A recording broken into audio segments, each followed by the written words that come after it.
the artist's journey, and the creator's economy.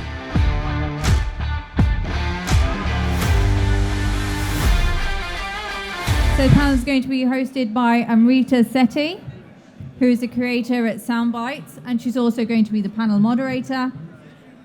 Wesley, who is a creative officer at Quizando. VESA, who's an NFT artist. Marco, who's CEO at another one. And Morten, who's CEO at Reality Gaming Group. Very good. Hi, everyone, and welcome to today's panel. We've got some amazing people with us today.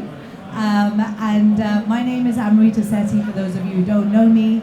I'm the first NFT artist in the UAE, and I'm very, very excited as an artist to be asking other people about their artist journey or the journey their artists go through as well. So I think, like, to kick it off, guys, if I can just go one by one, just tell us a little bit, first of all, about who you are and what you do. My name is Wesley Ellul, and I work with creators from around the world to help gamify their experience online, and now we're moving this into the Web3 space by allowing them to share in the creator economy and share in the revenues through our gamification platform, Quizando. Cool. Hi, everybody. My name is VESA. I'm a digital artist. First, I was a filmmaker and a musician. In 2008, I transitioned into being a digital mixed media artist. So when in 2017 I hopped on board crypto art and NFTs, I was already very ripe for it because it was very difficult to be a digital artist in the legacy art space. So it's been a super highway getting into the crypto art and NFT space, and happy to be here and share some very cool ideas with you guys. Hi, my name is Morten Rongaard. I am the co-founder and CEO of Reality Gaming Group. I'm not an artist, but I create the tools that help artists actually take advantage of the whole Web3. So we are a leading platform who engage the consumers' loyalty, basically, by using Web3 technologies. Hi everyone, this is Stagliano, CEO and founder of Another One. We do digital fashion products. Another One is a one-stop shop for artists and designers to crowdfund and crowdsource their collection.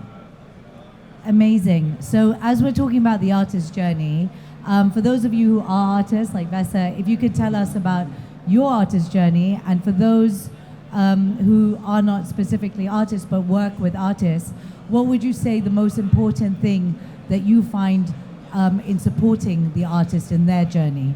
So I think, why don't we just go like that? So I've been involved with artists since 1998. I've been in the theater and comedy scene for years and years. And one of the biggest problems that creators have always experienced was how to monetize, especially once we go into a digital world, because it's all been about free consumption of content, where other platforms are making money from you, and you're making this content, and making this content is creating creator burnout.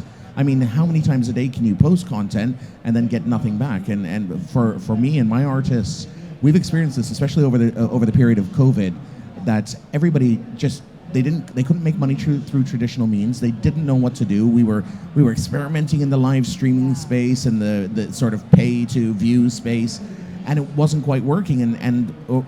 I've actually been seeing this since 2016 with our platform. In fact, that's why we actually created Quizando initially, just to help them engage their audiences, but at the same time monetize that engagement. And the journey has always been, it's like, I want to do my art, but I don't want to become an advert. And that's where I've been helping a lot of people over the last couple of years. Amazing, amazing. So nice to hear your story, actually. VESA. Yeah, well, like I was a little bit alluding to before, it was quite miserable to be in the legacy art space with digital art, because I had to, of course, monetize some of my creativity by printing my artworks and then painting on top of canvases, doing all of these different kinds of tricks. But whenever I got to the core of galleries that I found really respectable or more high net worth or this kind of thing, it was always like, oh, so you're selling us a copy. And that was really kind of demoralizing for a long time. And even at the beginning of the crypto art space or NFTs and coming into the conferences, it was a pretty hard struggle to kind of get people to take you seriously.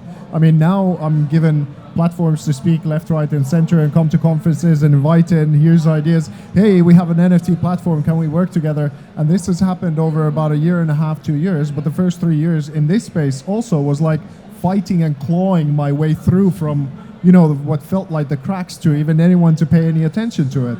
And now all of a sudden that there's a lot of money to be made and it can be energized and the metaverse space is coming and all of these things, it's a very different experience. Now people actually want to collaborate with you and take you seriously.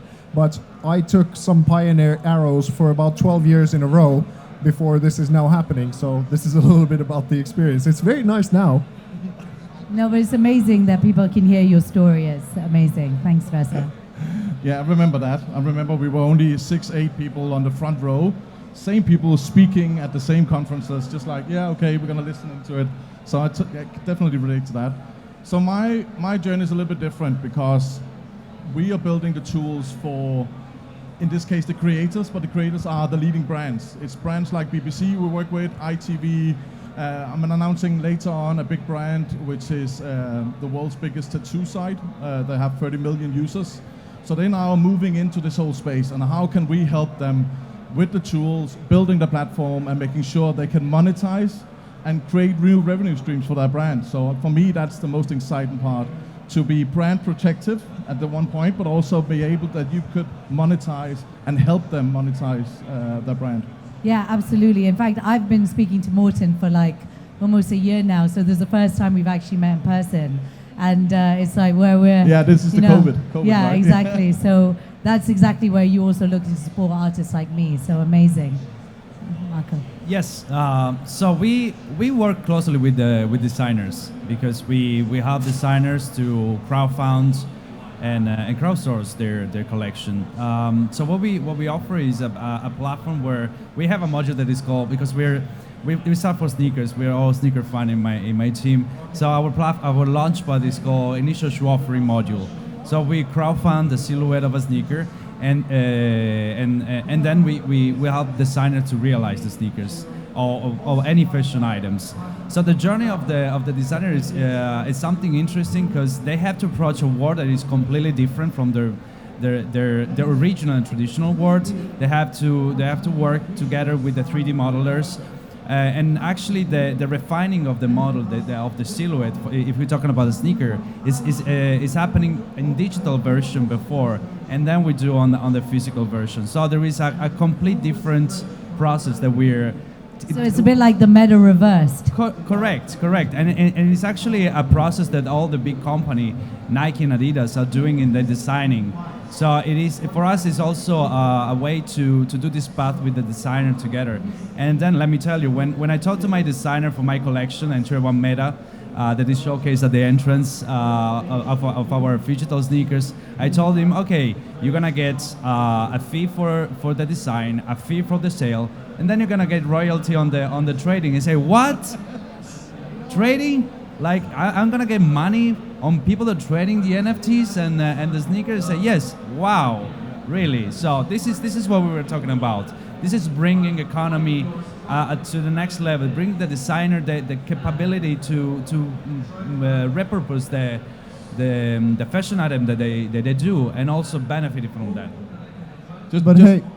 Can I just say, I think it's pretty insane if you don't share part of your story. I mean, you're one of the most prominent artists in the region. It's like just Very not true. appropriate.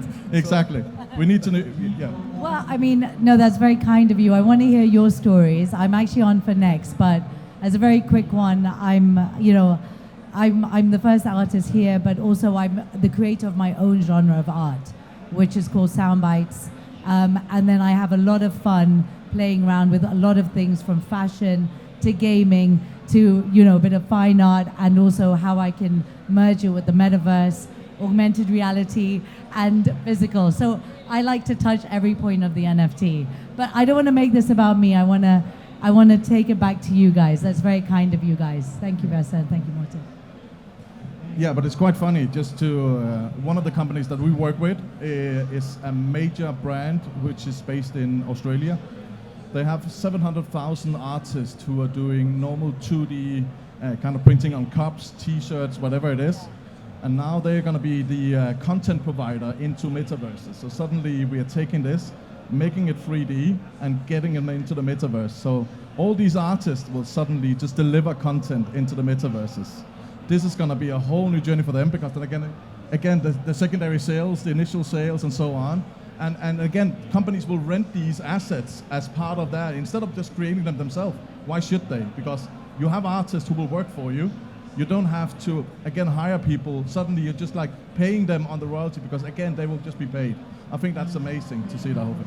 And so this leads us very well into exactly what we're talking is about the creator economy.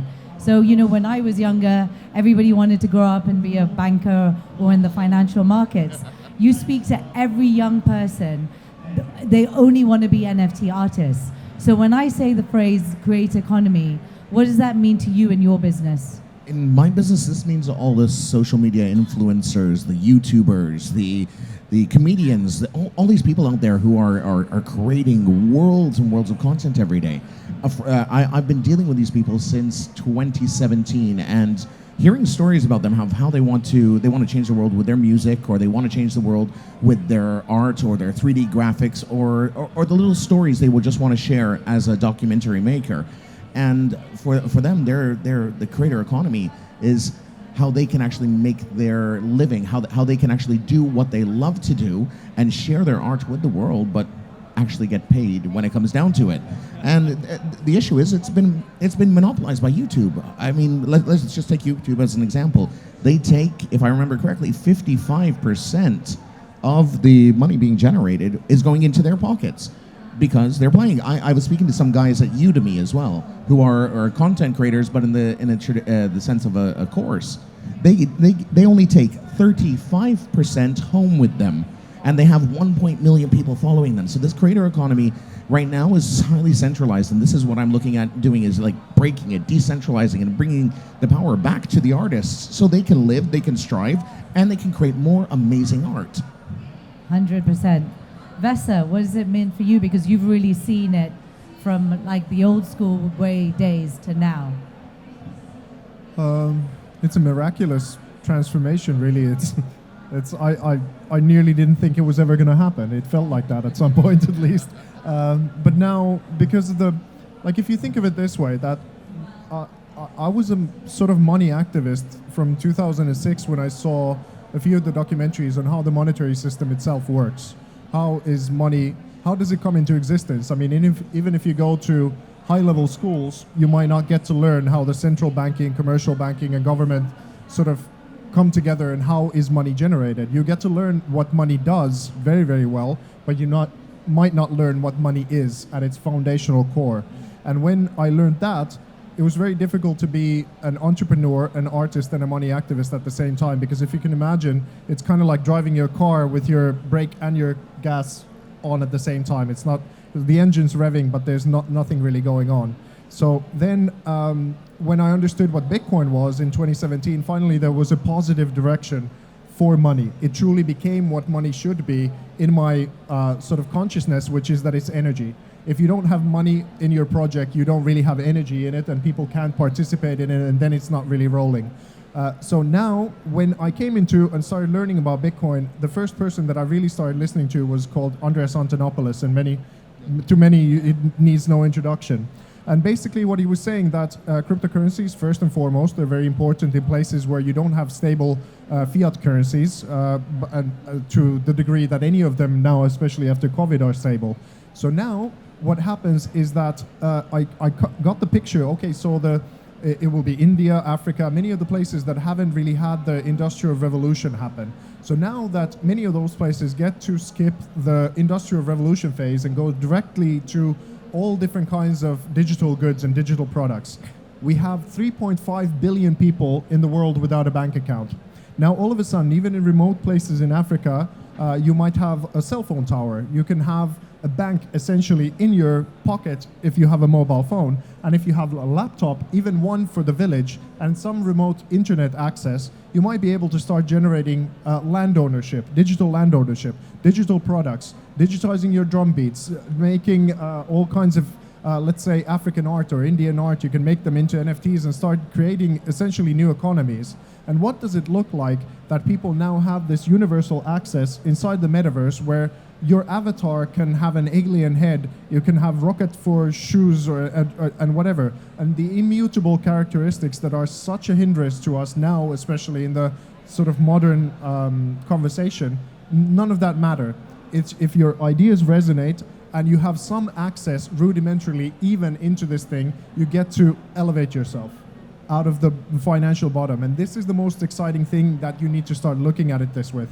Art is just the very, very good use case, and it's great that artists are the first ones to kind of benefit from it, but this is much, much wider than art. Yeah, 100%. Yeah, Morten, I mean, you've got amazing examples of how the creator economy really, your business has touched that.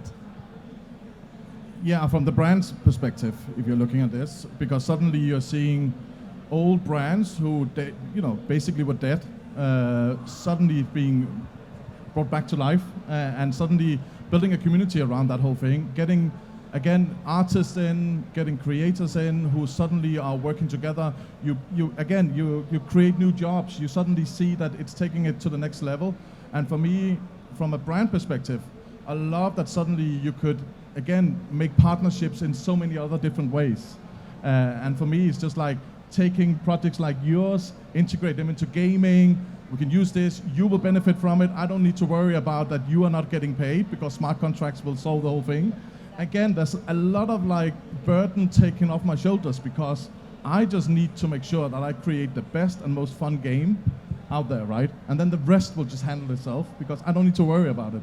And you were also saying about how you can kind of, the people can go into the metaverse in your games in real time, right? Yeah, and even onto TV shows and stuff like that. TV shows like this, we're working with ITV, especially on Love Island, where we are creating this metaverse where people can walk in, again, experience the whole thing, socials, and concerts, whatever. They can engage with the real participants from Love Island.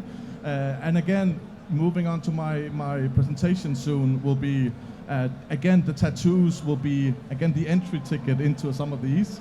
And this will, you will have cross-promo-ships and stuff like that. It's going to be amazing, I think so. But for me, it's more like the interesting part that we are educating people right now that they can actually get a career within the NFT space. But utility. It's not all just JPEGs. There needs to be utility, and that's the most important thing that we need to teach them and make sure they actually get behind. Otherwise, they will never succeed. They will lose interest, and then we're just losing a whole creative generation on the, basically on the. So you've got Love Island, and so utility is you're going to be able to flirt with somebody actually in the program. Yeah. But they need something to wear. So I mean, Marco, what from your side, like, what does that creative economy look like for you and your business? Yeah, definitely. I mean, creative economy, and we're talking about Web 3.0, metaverse, NFT. We're talking about community. The community is the real economy of the NFT world. Because I was talking the other day with a rapper in LA that wanted to do a collection of sneakers. Because actually, I'm a big sneaker fan. All of my team is, and I bought Travis Scott sneakers just because it's a cool sneaker. But all the community of rapper, they don't feel represented by that. So this is what we're doing. We try to create products that are iconic and represent the community. And once the community is like identify themselves into the product, this you win. You essentially win because the power is the community. The more trading that is happening is because the community is live. Because the community, the fan base gives you value, give a validation of your product, and they value you. And then you have to feed your community as well. So it's not only taking the money, paying a little bit to the designer, and that's it. No. And communities sometimes are like starving minions, so you have to give them and give them and give them, but this is how it works. And then you become a big family. So we cooperated with a project, an NFT project. It's called the Sneaker Society. We're partnered with them, and the community is always there. What do you give your community in the Sneakers project, for example? So, for example, we did 5,000 sneakers collection that are physical and digital. That we're going to be featuring Decentraland Fashion Week in the 24th of March. And we decided to do a giveaway of 100 sneakers to our community. So every time that we're engaging, they have a level up on the level of engagement, and that's what we're doing. And then we partner with Sandbox, with TSS, another one together. We're building a video game of the sneakerheads. So and this is how you bring the physical world into the digital, because you have the sneakers that have NFC chips connected to the smart contract on the Polygon NFT. And then is a wearable in the central in this case, but also in the Sandbox. And then at the end, you have a shoe that you wear in the real life, and your avatar wears in the video game, and maybe can generate a monetizing opportunity, because with the play and earn and play to earn module, you can actually repurpose the fashion items and create like a whole new creator economy. This is my view. Yeah, but also create from digital to physical. Yes. It does not always to be physical to digital. Also the other way around, and this is what we do with a game we have called SoundBYTEs Universe. So we are partnering up with Quizando, which is actually a toy company. So for us, it's also creating these toys, which basically have a QR code. When you scan it, you unlock the NFTs, which you can use inside the metaverse, inside a game, and it's a great user acquisition tool. You know, honestly. Yeah. Yeah, I mean, Mark, you want to say one more thing? I just want to add something on what he said, because it's really interesting. A lot of brands that we're talking to, what we're pitching is the extended user experience. You go to the boutique, you buy the bag, that's the end of it, right? But with the possibility of having an NFT that is a VIP pass on a social hub event, or something like about a special power of your sneakers that make you fly in the game. That is the way also for the brand to connect further with the consumer. So this is what we're selling, right? And retargeting later on. Yes. Correct. Amazing, guys. Seriously, it's so good to sit with like-minded people, doing the same things, driving the space forward in exactly the same way. And to be honest, we can just continue this conversation afterwards. So actually, for those who are sticking around, and maybe Marco, I'm doing a bit of a keynote now, and it's actually all about, my latest project, which is all about a 360 approach to an NFT project, which covers everything from NFC chips to the physical to the digital. It features some of VESA's art in the background as well. In the video, you'll see his, and then also how we're going into the metaverse. So, it's such a pleasure to sit with such esteemed people within the business. I mean, we're just sitting here, but actually these guys are really at the top of their game. And I just want to say thank you so much, and thank you guys for listening as well. Thank you, Amrita. Thank you, everyone.